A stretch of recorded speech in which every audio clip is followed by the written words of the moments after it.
ये जो वर्ण व्यवस्था है उसमें ब्राह्मण का जो नाम होना चाहिए वो मंगल सूचक होना चाहिए, क्षत्रियों का नाम बल सूचक होना चाहिए और वैश्यों का नाम धन सूचक होना चाहिए और शूद्रों का जो नाम है वो निंदा सूचक होना चाहिए।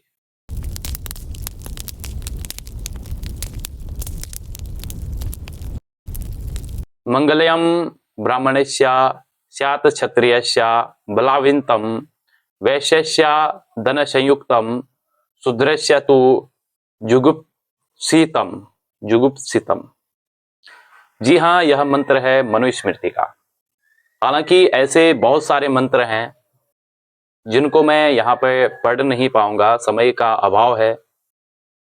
इस मंत्र का जो अर्थ है वो इस प्रकार है कि जो वर्ण व्यवस्था है उसमें ब्राह्मण का जो नाम होना चाहिए वो मंगल सूचक होना चाहिए, क्षत्रियों का नाम बल सूचक होना चाहिए और वैश्यों का नाम धन सूचक होना चाहिए और शूद्रों का जो नाम है वो निंदा सूचक होना चाहिए।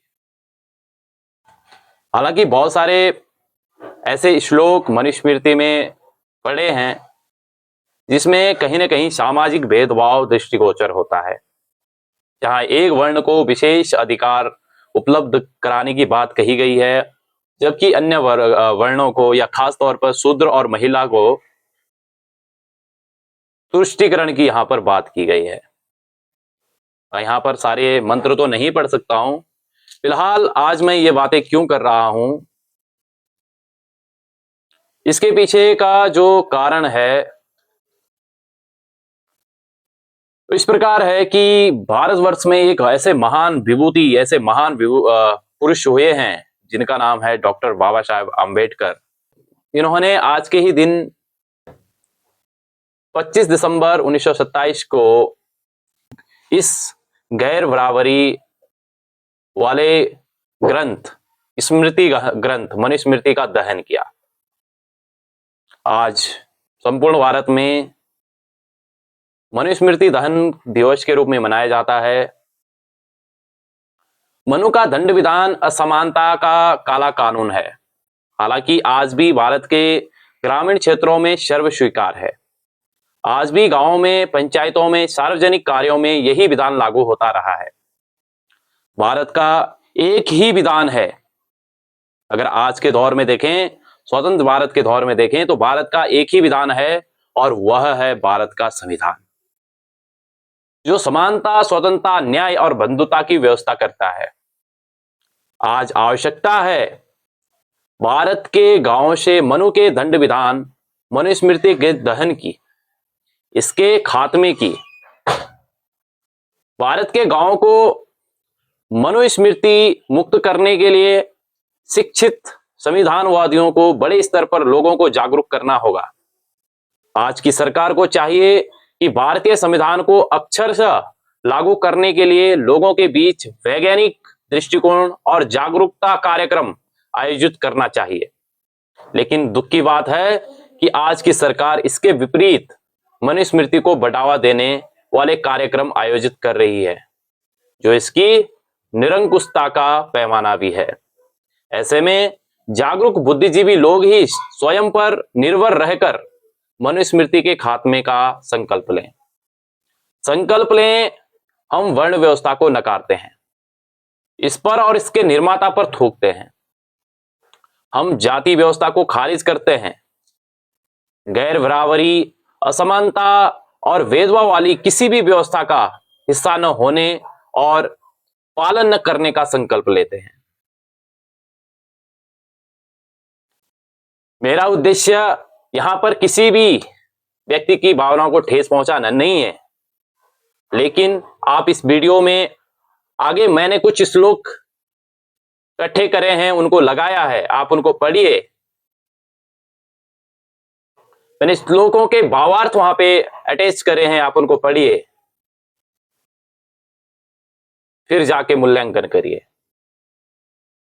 जी हाँ, कुछ श्लोक ऐसे हो सकते हैं मनुस्मृति में जो सामाजिक तरीके से सही है, लेकिन कुछ समुदाय वर्ग विशेष को नीचा दिखाना उनके लिए इस प्रकार की व्यवस्था बनाना जो उनको एक मूल मानव जीवन जीने के लिए जानवरों जैसे सलूक उनके साथ हों, ऐसा विधान का ऐसा विधान बनाया गया हो, तो ये कहीं न कहीं न्यायोचित नहीं है। और ऐसे किसी भी ग्रंथ को सामाजिक प्रवेश में नहीं रखना चाहिए, इसका पूर्णतः बहिष्कार होना चाहिए। जो किसी भी प्रकार से मनुष्य को मनुष्य से अलग बताता है, मनुष्य से अलग बताकर उसके साथ तमाम व्यवस्थाएं, तमाम भेदभाव करने की व्यवस्थाएं बनाता है। तो आज मनुस्मृति दहन दिवस के अवसर पर मैं आप सभी से आग्रह करता हूं कि इस प्रकार की जो भी धारणाएं हैं, जितने भी पूर्वाग्रह हैं या जितनी भी कुप्रथाएं, कुपरंपराएं हैं, उनको अपने निजी जीवन से त्याग दें और मानव के प्रति प्रेम और भ्रातृता का भाव रखें।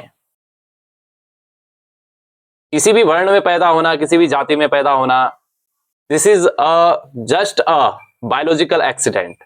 This is not in your hand, in our hand. This is totally biological accident. कौन कहां पैदा होगा, किस फैमिली में पैदा होगा, किस रिलीजन में पैदा होगा, ये सब एक जैविक घटना है, बायोलॉजिकल एक्सीडेंट है। ये हमारे हाथ में नहीं है। हमारा जो कर्म है, हम जो कर पाते हैं या जो करते हैं, जो कुछ अपने कर्मों से अचीव कर पाते हैं, वही सब हमारा है।